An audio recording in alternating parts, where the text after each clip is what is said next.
नाज़रीन, मरकजी हुकूमत ने जब से पार्लियामेंट में वक्फ तरमीमी बिल पेश किया है उसी वक्त से इस बिल के खिलाफ मुल्क भर में एहतजाजी सरगर्मियां जारी हैं।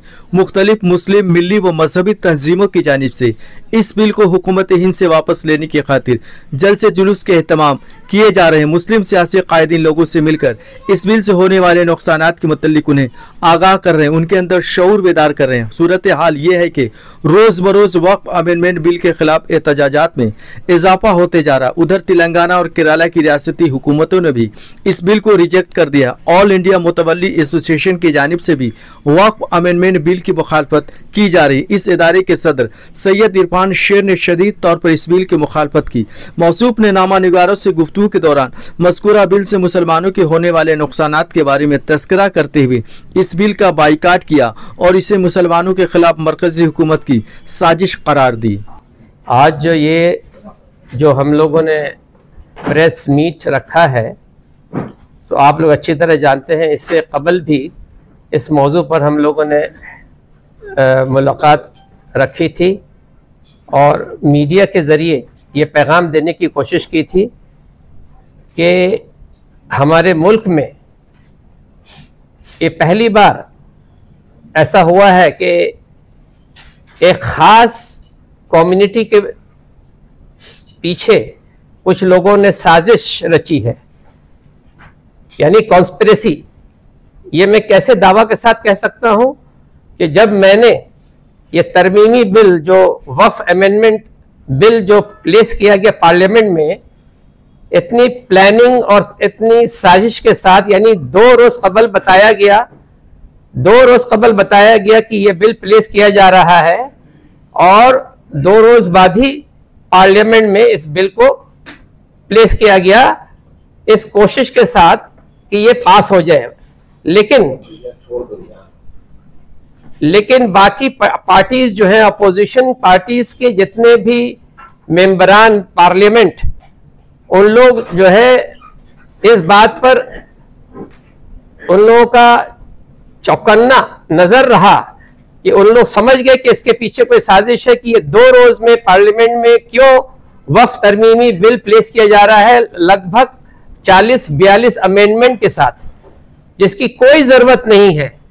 तो जब ये बिल हमारे पास आया, हम लोग ने इस बिल को जब स्टडी किया तो ये पाया कि इस बिल के पीछे बहुत बड़ी साजिश एक खास कम्युनिटी के साथ, यानी मुस्लिम समाज, मुस्लिम कौम के साथ, क्योंकि वक्फ ये सिर्फ मुस्लिम कौम का ही मुद्दा है, ये उसी की जायदाद, उसी की प्रॉपर्टी है। क्योंकि मुसलमानों के आबा अजदाद ने, बुजुर्गों ने जो वक्फ किया, जिस नेक मकसद के साथ वक्फ किया, उस नेक मकसद को फौत करने की कोशिश हुई है।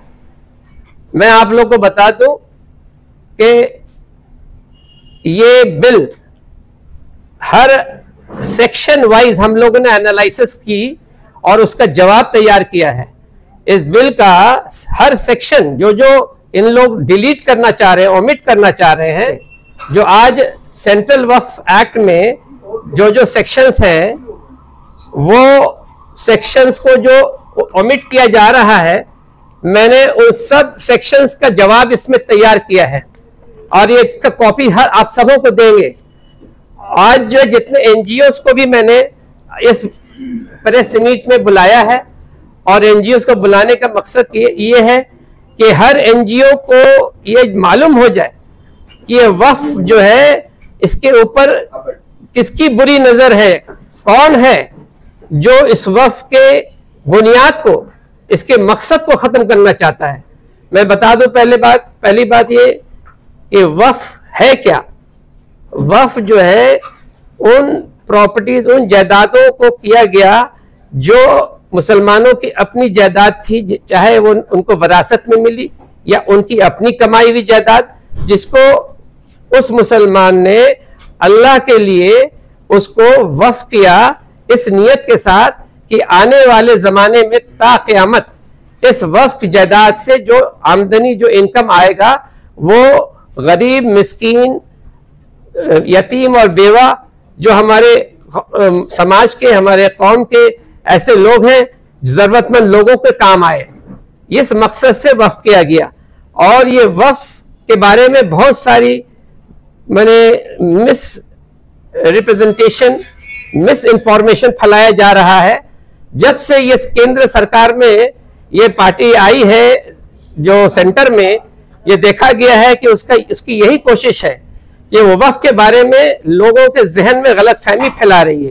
ये कहा जाता है कि डिफेंस के बाद रेलवेज, रेलवेज के बाद सबसे ज्यादा जायदाद किसी के पास है तो वक्फ के पास है। मैं कहता हूं कि बिल्कुल गलत। गलत कैसे है? मैंने यहां पर पूरा इक्वेशन निकाल दिया है कि इंडिया की सारी जो टेरिटरी है पूरे मुल्क की, वो 8,128 लाख एकड़। अब 8,128 लाख एकड़, इसकी गलतफहमी लोगों को फैलाना कि वक्फ के पास इतनी जायदाद है, जबकि ज्यादातर जायदाद वो कब्जे में है, गैर कानूनी कब्जे में, गवर्नमेंट एजेंसीज के कब्जे में है, प्राइवेट लोगों के कब्जे में है। जबकि वक्फ बोर्ड या मुतवल्ली के पास अपनी जायदाद जितनी थी वो जायदाद सब कब्जे में है, उसको कुछ नहीं होता, उसकी कोई सुनवाई नहीं है, उसका कोई फैसला नहीं। जबकि वक्फ एक्ट, वक्फ कानून जो बना, उसमें सेक्शन 104 के तहत ट्राइब्यूनल में मामला फाइल करने के बाद, ऑर्डर हो जाने के बाद 6 महीने के अंदर वो कब्जे वाली जमीन या तो वक्फ बोर्ड को वापस होगी या उस मुतवल्ली को वापस होगी, 6 महीने के अंदर। सेक्शन 104B वक्फ एक्ट का, लेकिन उस पर कोई काम नहीं होता है। अब मैं एक सवाल आप लोगों के सामने रखता हूं कि मुतवल्ली एसोसिएशन ऑफ इंडिया, जिसको मैं रिप्रेजेंट करता हूं, उनकी तरफ से, क्योंकि जब मुतवल्ली नहीं होता तो वक्फ स्टेट नहीं होता, वक्फ स्टेट नहीं होता तो वक्फ बोर्ड नहीं होता। तो वक्फ स्टेट आज जो मैनेज कर रहा मुतवल्ली, अपनी जिंदगी लगा के, अपनी कुर्बानियों को देके, वो अपने बाप दादाओं को चीज को संभाल रहा है, देखभाल कर रहा है, इसको बचा कर रखा है। मुतवल्लियों से भी बहुत सारी गलतियां होती हैं, उसके लिए भी कानून है। लेकिन मेरा कहना है कि जब ये एक्ट जो है, सेंट्रल वक्फ एक्ट 1995 आया और उसके तहत सारा निजाम चल रहा है सही सलामत, इस अमेंडमेंट को लाने की क्या मकसद थी? इसकी मकसद साफ तौर से जाहिर है, इसके पीछे टोटल कॉन्स्पिरेसी है और साजिश है कि वक्फ की बुनियाद को, उसके सिग्निफिकेंस को, उसका पर्पस को खत्म कर दिया जाए। जबकि मैं आपको बता दूं कि वक्फ जायदाद जहां भी है, जिसके पास भी है, वो इस मुल्क के कानून के मुताबिक उस जायदाद का टैक्सेस देता है, प्रॉपर्टी टैक्स, इनकम टैक्स, सारे टैक्सेस उस पर एप्लीकेबल है। वो टैक्सेस किसको जाते हैं? वो सरकार को जाते हैं। तो सरकार का फर्ज है कि उस वक्फ जायदाद का प्रोटेक्शन करना। आप जो टैक्स लेते हैं वक्फ प्रॉपर्टी से, और उस वक्फ प्रॉपर्टी को कौन भोग करता है? वो जितनी एग्रीकल्चरल लैंड है, एग्रीकल्चर बीघों जमीन एग्रीकल्चर की, वो उसमें चाष होता है, फसल आता है, तो कहां जाता है? ये तो हमको समझने की जरूरत है। आज वक्फ प्रॉपर्टी से, आज वक्फ प्रॉपर्टी में आपके जो ऑक्युपायर्स है, जो रह रहे टेनेंट्स, वो ज्यादातर नॉन मुस्लिम्स है। ये बात मैंने पहले भी कहा था, आप सर्वे करके देख लें। मुसलमान जो है उसमें कितने ही है जो उस पर उसका फायदा उठाता है, ज्यादातर नॉन मुस्लिम फायदा उठाते हैं, उसमें रहते हैं, उनको सब्सिडाइज रेट में उनको रेंट लिया जाता है, उस पर एंजॉय करते हैं। और उसके पीछे जो है कुछ लोग लगे हाथ धोकर। हमारे जो पार्लियामेंटेरियन है किरण रिजिजू साहब, ये वक्फ बिल में पीछे में उनका नाम लिखा हुआ है, जबकि इसको ड्राफ्ट करने में किसी और लोगों का हाथ है। कोई लोग हैं जो इसके पीछे लग के इसको ड्राफ्ट किया उन्होंने, किरण रिजिजू साहब भी। मैं कहता हूं पूरा वक्फ कानून पूरी तरह नहीं जानते। उनकी पार्लियामेंट में मेरी बात सुनी है मैंने, वो पार्लियामेंट में उन्होंने क्या क्या बात कही इस वक्फ बिल के सिलसिले में मैंने सब सुनी है। और मैंने उस बिल का एक एक सेक्शन वाइज उसका जवाब तैयार किया है। और मैं ये एक एक कॉपी आप लोग को इसलिए दे रहा हूं, प्रेस और मीडिया को और सारे एनजीओ को, कि वो लोग इस बिल को की जवाब जो तैयार हुआ कि ये बिल झूठा क्यों है, ये बिल कॉन्स्पिरेसी के साथ क्यों लाया गया है, इसमें कोई बात का सब्सटेंस ऐसा नहीं है जिससे कोई फायदा हो सके किसी का। तो इसको रिजेक्ट करने की जरूरत है। और अगर अमेंडमेंट लाना भी है, अगर ये बात होती है कि नहीं वक्फ बोर्ड में बहुत मिसयूज ऑफ पावर्स हो रहा है, तो अगर जो मौजूदा वक्फ कानून है उस पर अमेंडमेंट लाया जाए कि जो पावर्स है उसको कर्टेल किया जाए, उसमें अमेंडमेंट हो। इसमें कोई शक नहीं है कि आज बहुत सारे कंप्लेंट्स सेंटर में और स्टेट में जाते रहते हैं। वक्फ बोर्ड जो किरण रिजिजू साहब ने कहा पार्लियामेंट में कि माफिया का डन है, इसमें बहुत हद तक उनकी बात सही भी है कि आज बदनाम वक्फ हुआ है तो वक्फ बोर्ड की वजह से। वक्फ बोर्ड में कुछ ऐसे लोग हैं, ऑफिशियल्स एंड मेंबरान, जिन्होंने मिसयूज किया अपने पावर्स को कि अगर कटेल करना है वक्फ बोर्ड के पावर्स को, अगर उनको सही मैनेजमेंट एंड सही एडमिनिस्ट्रेशन चलाना है तो उसमें तरमीम किया जाए, उसमें अमेंडमेंट लाया जाए।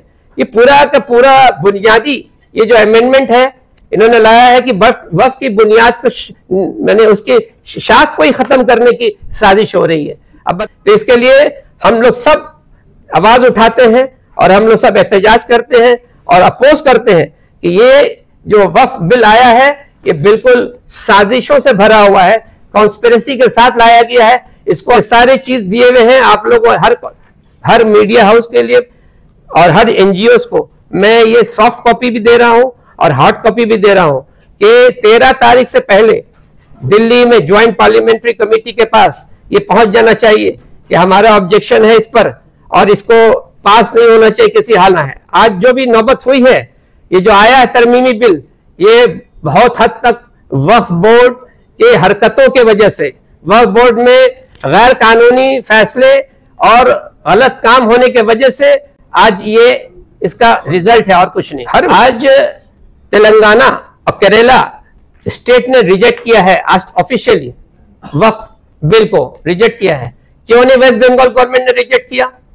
कल उलमाओं की मीटिंग थी मेरे यहाँ मैंने यही वहां पर तकाजा रखा कि हमें वेस्ट बंगाल जो मिनिस्ट्री है यानी श्रीमती ममता बनर्जी को हमें बताना पड़ेगा ये बिल्कुल गैर कानूनी बिल है, इसको रिजेक्ट करें आप ऑफिशियली।